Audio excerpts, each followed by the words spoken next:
Okay, so let's rewind back to the 90s for a sec. Remember those colorful bean-filled creatures that seemed to be like everywhere? You know, the ones your kids just had to have. We're talking Beanie Babies, of course. And get this, at the height of the craze, the company behind them, they were pulling in a staggering $1 billion a year. That's billion with a B. Today, we're diving deep into the story of Beanie Babies. And trust me, it is a wild ride. It's filled with marketing genius, unexpected drama, and more than a few cautionary tales. What's fascinating about this topic is that it goes way beyond just those cute plush toys. It's a story about how a seemingly simple idea, it turned into like a cultural phenomenon, Hmm. and how one man, Ty Warner, built a billion-dollar empire on beanbag animals. But it's also a story about the dark side of success, the price of ambition, and the complicated relationships that form around money and power. You know, I have to admit, I was swept up in the Beanie Baby craze myself. I remember spending hours searching for that elusive Princess the Bear for my daughter. It felt like everyone was caught up in the frenzy. So let's start with the mastermind behind it all. Ty Warner. What can you tell us about this enigmatic figure? Ty Warner, he's a fascinating and complex character. He had a really difficult upbringing, which seems to have shaped his sometimes ruthless personality. He was known for being incredibly demanding, a perfectionist, to the point of obsession. Oh, I've heard stories about that. Didn't he have a particular fixation on the eyes of the Beanie Babies? He did, and it's actually pretty interesting how that seemingly small detail played a huge role in the Beanie Baby phenomenon. You see, Ty insisted on a very specific placement for the eyes, which led to slight variations in each batch of toys. So it wasn't intentional, this whole rare Beanie Baby thing. He wasn't deliberately creating different versions. Not initially, no. But those slight variations, those imperfections, if you will, are precisely what fueled the collector's market. People started noticing these subtle differences and began categorizing certain beanies as more valuable than others. So his obsession with perfection actually created the very thing that drove the market into a frenzy. That's wild. It is. And this brings us to one of Ty's most brilliant, albeit controversial marketing strategies. He refused to sell Beanie Babies in big box stores. Instead, he opted for small gift shops and specialty stores. Which, if you think about it, is the complete opposite of what most companies would do. Exactly. But Ty understood something crucial about human psychology. People want what they can't easily have. By limiting distribution and creating this sense of scarcity, he turned Beanie Babies into must-have collectibles. It's like he tapped into some primal urge to hunt and gather, to Like, possess something rare and special. precisely. And he took it a step further by retiring certain Beanie Babies. This created a sense of urgency and further fueled the frenzy in the secondary market. Remember Peanut the elephant? Of course. There was that whole debacle with the two shades of blue. Exactly. The darker blue Peanut became incredibly valuable, with some people paying hundreds, even thousands of dollars for it. And this was all part of Ty's plan. He understood that by creating artificial scarcity and playing on people's fear of missing out, he could drive demand through the roof. It's genius, really. He turned simple beanbag toys into highly sought-after commodities. But it also seems a little manipulative, wouldn't you say? There's definitely an element of manipulation there. But to be fair to Ty, he couldn't have predicted the extent of the Beanie Baby craze. What started as a clever marketing strategy quickly spiraled into something much bigger and more complex. So how did this whole secondary market frenzy affect Ty and his company? Was he raking in the profits from all these resales? Ironically, no. Ty Warner only profited from the initial sale of the Beanie Babies. He didn't see a dime from the secondary market, where people were reselling them for exorbitant prices. And this actually caused him a lot of frustration. So he wasn't happy that other people were getting rich off his creation. I guess I can understand that. But it also seems a bit possessive. It definitely speaks to a certain aspect of his personality. Ty was very controlling, both in his business and his personal life. He wanted to dictate every aspect of the Beanie Baby empire, and he wasn't afraid to use legal action to protect his interests. So we're already seeing a bit of a dark side to this whole Beanie Baby fairy tale. It sounds like Ty might have been a difficult person to work with, to say the least. That's putting it mildly. He had a reputation for being demanding, ruthless, and even abusive toward his employees. Wow, okay, so not exactly the cuddly image you'd associate with those adorable plush toys. Not at all. But remember, this is just the beginning of the story. We've got a lot more ground to cover, including the rise of the Beanie Baby black market, the infamous Teeny Beanie promotion with McDonald's, and the ultimate collapse of Ty Warner's empire. I'm hooked. Welcome back to the deep dive. Before the break, we were talking about Ty Warner's marketing genius, but also about some hints of a darker side to the story. That's right. And I have to admit, I'm dying to know more about what went wrong. How did things go from Beanie Baby mania to, well, whatever happened? Let's talk about the secondary market. Remember those moms we mentioned earlier, the ones who really kickstarted the whole reselling frenzy? Well, around 1996, their Beanie Baby collecting, it turned into a full-blown obsession. So it wasn't just kids who were crazy for these toys. Adults were getting in on the action, too. Oh, absolutely. These moms were scouring stores, trading with each other, and driving those prices way up. It was like a competitive sport, and they were playing for keeps. I can just imagine the thrill of the hunt, the rush of finding that rare Beanie Baby, tucked away on a dusty shelf. I guess it's not that different from any other kind of collecting. You're right. It taps into that same basic human desire. And remember how Ty Warner refused to sell Beanie Babies in big box stores? That decision, as brilliant as it was, actually intensified the competition in the secondary market. So he inadvertently created the perfect conditions for a collector's frenzy. It's like he accidentally stumbled onto a gold mine. He did.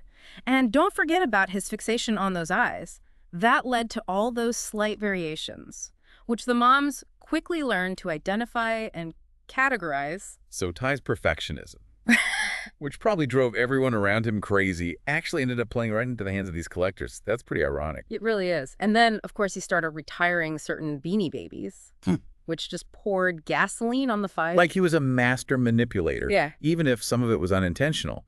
By limiting supply and creating a sense of urgency, he turned these simple toys into must-have items. It's a textbook example of supply and demand at work. And as the craze intensified, the media caught wind of it. Articles started appearing everywhere, spreading the Beanie Baby gospel far and wide. So it wasn't just a local phenomenon anymore, it was going national. Exactly.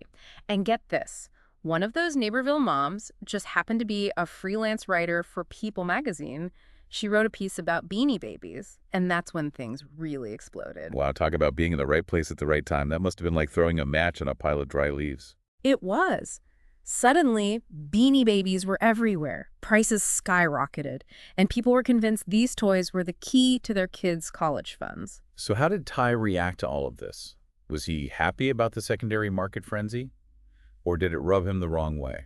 Well, as we mentioned before, he wasn't actually profiting from the resales, and that really bothered him. He even went so far as to sue some of the most prominent Beanie Baby promoters, including Mary Beth, the publisher of Mary Beth's Beanie World magazine. So he was trying to shut down anyone who was profiting off his creations without his permission. It seems a bit extreme, doesn't it? It does. And this, along with other factors, started to turn the tide against him. People began to see him as a control freak, someone who was more interested in profits than in the joy his toys were bringing to people. So even at the height of Beanie Mania, the cracks were starting to show. Exactly. And then came the Teeny Beanie promotion with McDonald's. Oh, yes.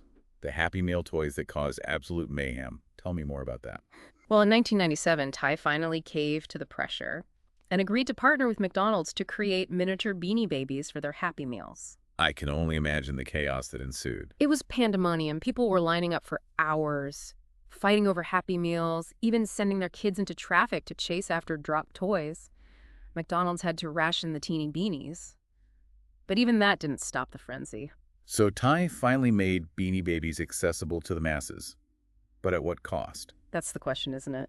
The Teeny Beanie promotion was a financial windfall, but it also marked a turning point in the Beanie Baby craze. How so? Well, it flooded the market. Suddenly, everyone had Beanie Babies, Right. which diminished their rarity and exclusivity, and that had a devastating effect on the secondary market. So those people who had invested heavily, hoping to strike it rich, saw their dreams evaporate. Pretty much. A lot of people felt betrayed by Ty. They felt like he'd created this artificial bubble and then popped it himself. It's a classic cautionary tale about speculative markets, isn't it? But wasn't there more to the decline than just the Teeny Beanie fiasco? You're right.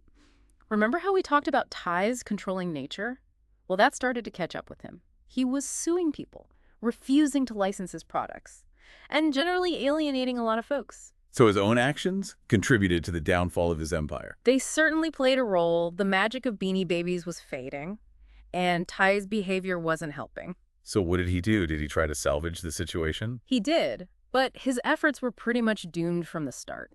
In a desperate attempt to revive interest, he announced he was retiring the entire Beanie Baby line in 1999. He retired all of them. That seems like a pretty extreme move, even for him. It was a gamble, a last-ditch effort to cash in on the remaining hype. He even charged people 50 cents to vote on the website about whether he should retire the beanies or not. Wow, he really was milking it for all it was worth. But people saw right through his scheme. They realized he was just trying to manipulate them. And they Yeah. weren't buying it anymore. So the Beanie Baby bubble officially burst. It did, when he inevitably brought them back in 2000, claiming it was all part of some elaborate plan. No one was fooled. The jig was up. So what happened to Ty Warner after all of this? Well, it never quite reached those Beanie Baby heights again. But he certainly didn't disappear. He still runs Ty Inc., though on a much smaller scale. And of course he owns that Four Seasons hotel in New York, a purchase he made right at the peak of Beanie Mania. So he landed on his feet, even if his toy empire crumbled.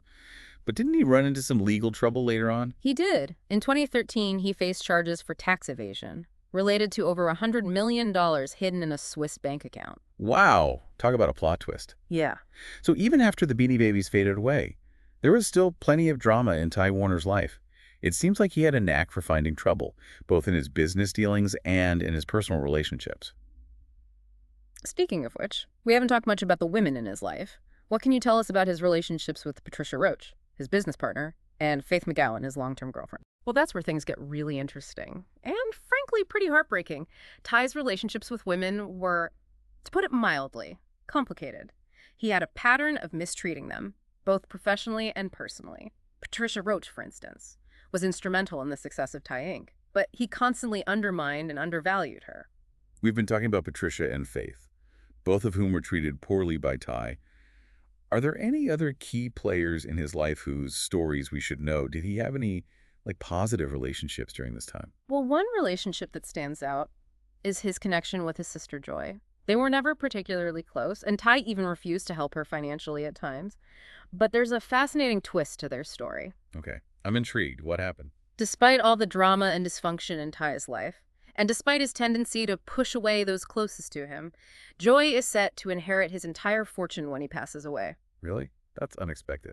It is. He's never been married and has no children, so his entire estate, estimated to be worth over $3 billion, will go to his sister. So, in a way, the woman he often neglected will ultimately benefit the most from his success. It's a strange twist of fate, isn't it? It's almost like a cosmic balancing act. It definitely adds another layer of complexity to Ty Warner's story. It makes you wonder if he ever regretted his actions, if he ever wished he had treated the people in his life differently. That's a question we may never know the answer to, but it's certainly worth pondering. And perhaps it's a reminder to all of us to value the people in our lives, to treat them with kindness and respect, because you never know how the story will ultimately unfold. We've been talking about the complicated legacy of Ty Warner and the Beanie Baby empire. But I'm curious about what happened to the Beanie Babies themselves. I mean, are they still around? Do people still collect them? They are still around. You can still find them in stores, though they're not quite the cultural phenomenon they once were. Ty Inc. still produces them. But they're not limited to those small gift shops that created the initial frenzy. And of course, there's a whole world of vintage Beanie Babies out there, being traded and collected by enthusiasts. So what about those people who held on to their Beanie Babies all these years? Are any of them sitting on a gold mine? Well, it's a bit of a mixed bag. Some of the rarest and most sought-after Beanie Babies can still fetch a pretty penny on the secondary market. We're talking about those with unique variations or manufacturing errors, the ones that collectors obsess over. Like that dark blue peanut the elephant we talked about. Exactly. But the vast majority of Beanie Babies are worth far less than what people originally paid for them. Those dreams of Beanie Babies funding college tuitions. Well, they mostly turned out to be a fantasy. It's a tough lesson about speculative bubbles, isn't it? Whether it's Beanie Babies or tech stocks or real estate, people often get caught up in the hype and forget about the real value. You hit the nail on the head. It's easy to get swept up in the excitement and think you're going to strike it rich, but the reality is often much different. So as we wrap up this deep dive into the world of Beanie Babies, what's the one thing you hope our listeners will take away from this story? I think the biggest takeaway is that there's always more to the story than meets the eye. Whether it's a cultural trend, a historical event, or even a seemingly simple product like a Beanie Baby, there are layers of complexity, human stories, and often unseen consequences that shape the narrative.